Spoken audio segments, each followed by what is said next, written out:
So with me now is Helena Golinga, a human rights and environment advocate from the Indigenous Zariaco community in Ecuador. Welcome. Thank you, Emily. So I'm really excited to talk to you about all of this because it's a lot. You began your advocacy at just 13 years old, initially focusing on oil. Can you walk us through how that evolved into your current work on mining and what that shift has looked like in your own community? Yeah. Well, sorry for my voice, by the way, but initially, our main threat in the Amazon was oil extraction. And throughout the years, we've seen an increase of mining concessions taking place, both in the Amazon region and the Andes, in the mountains and the highlands. And from, understanding how oil issues were deeply related to climate change, and then understanding that there's this push for a green transition, we increasingly started to see how these were kind of pushed back onto our territories. And so we can kind of see this shift going from first exploiting oil to now exploiting minerals. And I think it's also really important to mention that there's a lot of what I call legalized mining, because I think the Amazon should be considered a no-go zone for extractive activity. And then there's illegal mining, which is often related to organized crime and criminal groups, and it's really hard to trace where it's going and where the money is coming from, and really, really difficult to tackle. But I always do say that I do think it is possible to tackle it if there's political will. However, we do lack a lot of political will when it comes to that. So you mentioned they're both legalized and illegal mining, and that poses threats to indigenous communities. Could you help us understand just the different kinds of human risk? We'll get into the environmental risk, but the human risks involved and how they affect people on the ground. Well, I think first of all, just acknowledging that the mining sector is one of the, biggest drivers of environmental conflict across the world, and especially in Latin America. If you look into numbers that are, of indigenous leaders or environmental defenders that have been murdered in environmental conflicts related to mining, you will see that number is very, very high. And I work with women that are protecting their territories from mining companies, and they get threats on a daily basis. And it's threats, it's intimidation, they also use the judicial system and denounce them for all sorts of things. There's an increasing pressure on all land defenders that are working towards or working against mining, because they come with huge amounts of resources, and they're small communities standing up against these large companies. I said it already, but the threats and the intimidation coming from these mining companies is devastating. And I've had friends who have had their lives threatened directly by people that work at companies, and it's public information. It's it's not that it's being hidden anywhere either. For sure, there's a bunch of those cases too, but some of it's been people have gone to the police and said this has happened, and yet nothing is done. And a lot of these companies, yes, some are companies from our own countries, but some are also Canadian or Australian or Chinese, and it's all it's kind of all I guess allowed to happen from these countries. So there's both a kind of a threat from outside companies, but also perhaps the sort of systems in place that are meant to protect people locally that is failing them. You also spend a lot of your time advocating for the environment. Are there any experiences in your own life that have put that environmental impact of mining and extraction into sharp focus for you? Yeah. Well, first of all, in Ecuador and in Latin America, there's these like huge like mega mines that they use these like kind of waste pools. So there's a bunch of like chemicals and toxics in these like big pools, and they leak, and no one really does anything about it. And so there's a huge environmental impact. And people talk about like sustainable mining and so forth. I mean, it's really hard to say that any of this is sustainable, as they are literally like breaking like the earth open and then like spilling all these chemicals into waterways and into nature. That is a legalized mining. They have all the licenses, and they're allowed to operate and so forth. And then there's this kind of like gray zone. It's some sort of gray zone mining, which is legal companies who operate illegally. So they are allowed to mine for certain minerals in certain areas, but they mine for other minerals, or they like even expand the areas where they're allowed to mine. And then we have illegal mining, which a lot of times, when it comes to, for example, gold mining, they use mercury. And mercury is being used directly and being spilled into people's waters. And just a little up north from where I come from, it's been heavily in the past few years. Like it's been heavily affected by a new wave of illegal mining. That's it's really complex of how it's come about, but organized crime is involved and a bunch of other factors. And every time I go back, there's just kilometers and kilometers of forest that's just gone. And this is an area that used to be so pristine. The riverbeds were, beautiful. I used to bathe in these rivers. I cannot touch that water now because it stinks. And if I do, I will get stuff on my body, and because the mercury is so heavy. And again, and I repeat this, and I do this all the time in Ecuador, if people were to actually regulate, also, I want to just kind of paint a picture of what this looks like. These is just they just open up land. You can see this from a satellite. It's not something that can be hidden. When politicians say that oh, we can't do anything about it because it's so hard to trace or anything, you can see this from space. It's not that hard. It's kind of frustrating to try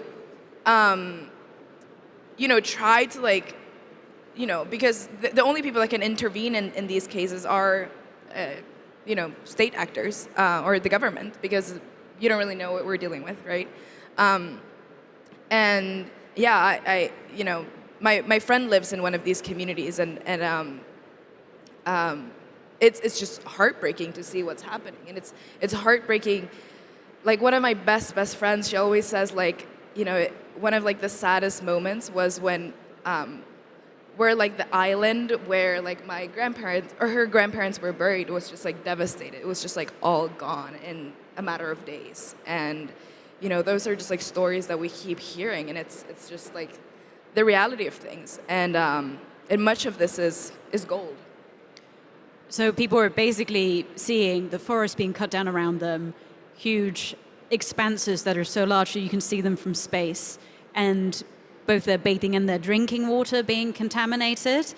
And so is all of this mining, paint this picture for us. Is the mining happening, directly in the Amazon? Is it in the mountains? And how is that connected? Is it the whole, does it have to be quite localized to affect people that live there, or is it connected in that way?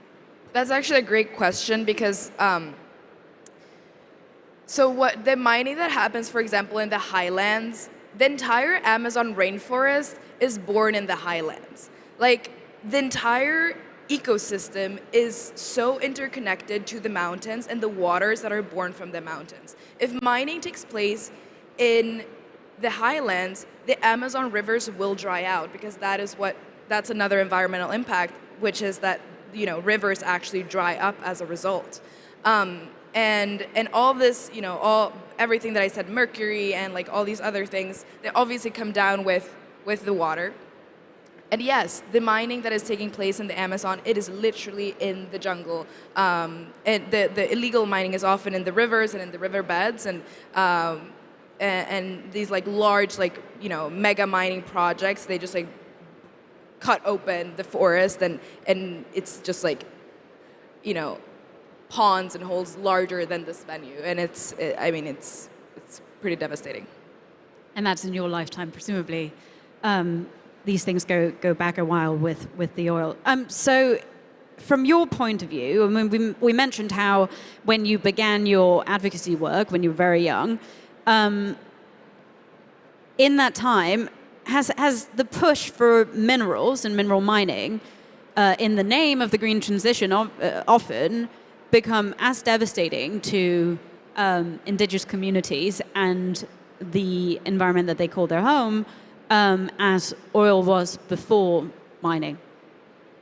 I think it's first of all given people some sort of justification to promote mining as something that is sustainable and, you know, better for the climate and so forth and so forth. And the reality is that it isn't.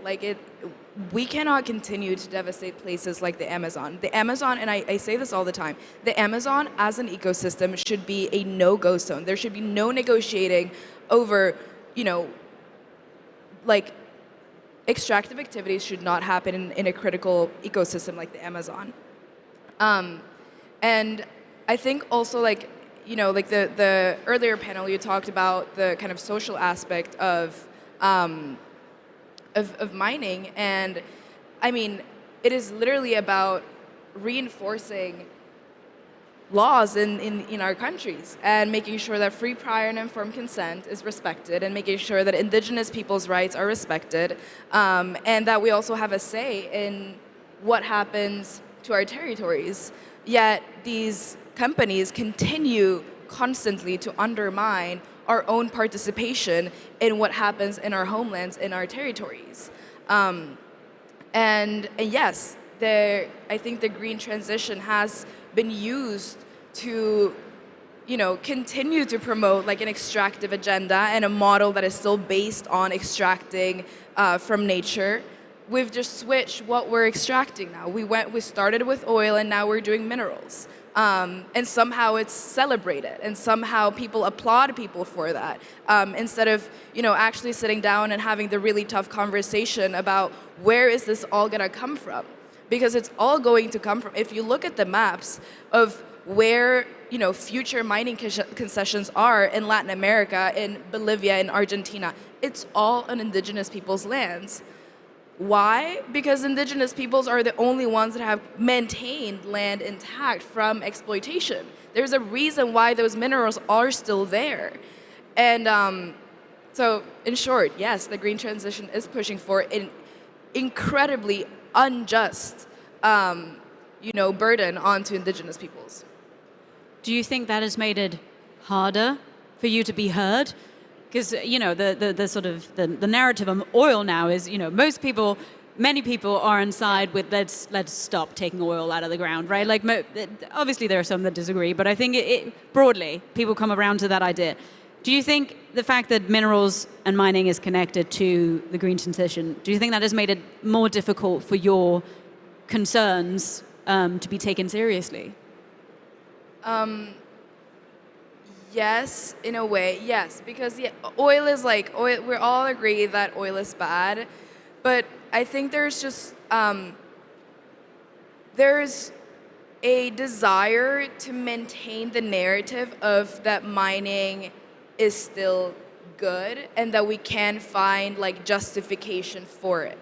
And so there's all these like, I mean, the entire mining industry, in my opinion, is it's a PR machine. Like, they've been able to achieve and make people believe that there is such a thing as sustainable mining. There isn't. Like, there truly is no such thing as sustainable mining. And then we can connect it to all, you know, what we were talking about earlier, like how it, like the human cost of it and the environmental cost of it, and like how it's like it's threatening people and all these things. But as an activity, it's not aligned with planetary health. And I cannot see how they just like continue to like push this discourse of that like this is sustainable and we're doing this for a better world or so forth, so forth. So if we look forward a bit, what would true consent and justice look like for indigenous communities in terms of mining, in terms of any extractive operation? Is it even possible to have mining and have true consent and justice? Well, I think, again, free, prior, and informed consent, one of the most important tools when it comes to any type of development of projects or whatever on indigenous territories. And I think it's up to each indigenous, each autonomous indigenous community or peoples to decide on that.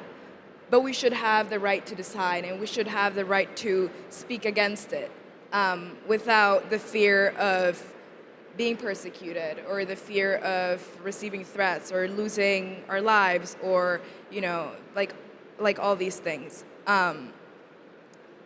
I think it's an extremely complicated issue and complex, but we can only have that conversation, and we can only have that conversation once we all agree that we need to enter that conversation equally. Like, we cannot enter that conversation when one person is fearing to lose their life and the other is just like thinking about like how much, can I make a few dollars more here and there?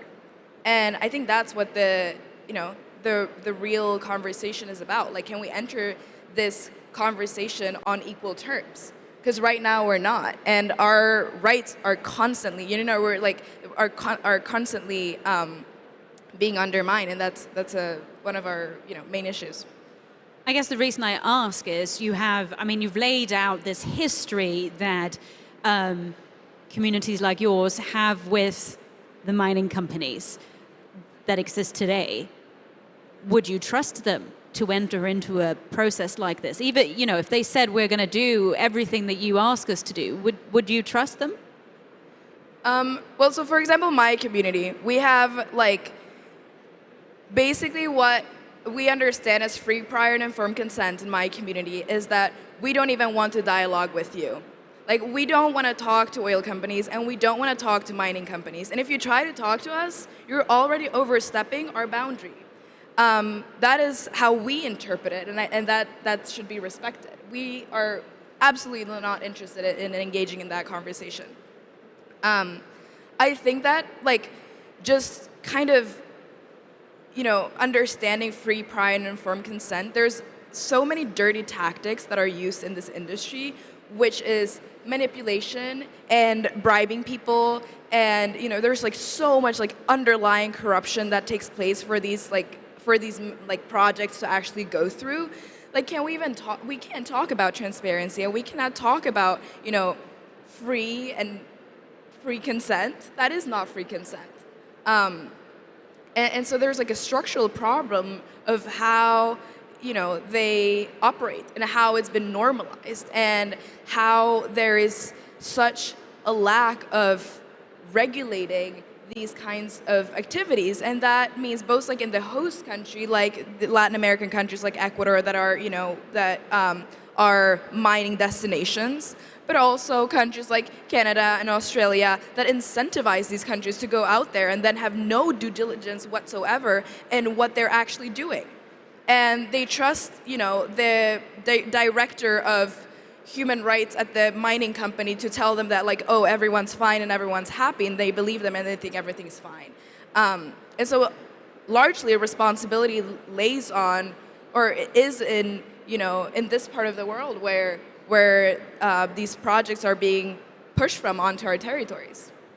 So we've got very little time left, but I just want to ask this one last question, which is you mentioned the regulation and so on. What are some concrete steps that you think governments can take not just in the host countries, but also in the countries from where the companies are coming from, to improve the situation? What's the first thing that needs to happen?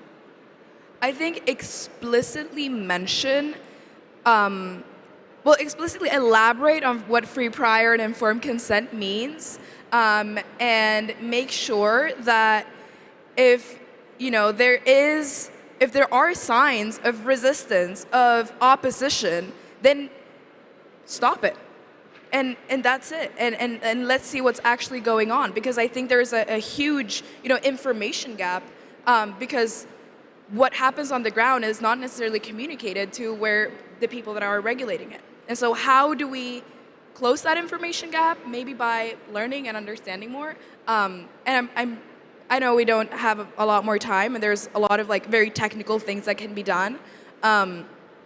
And I think they know exactly what can be done. They just, I don't know, just refuse to do it. We're out of time, but it's been an absolute pleasure speaking with you. Thank you so much for joining me on the stage today. Thank you, everyone.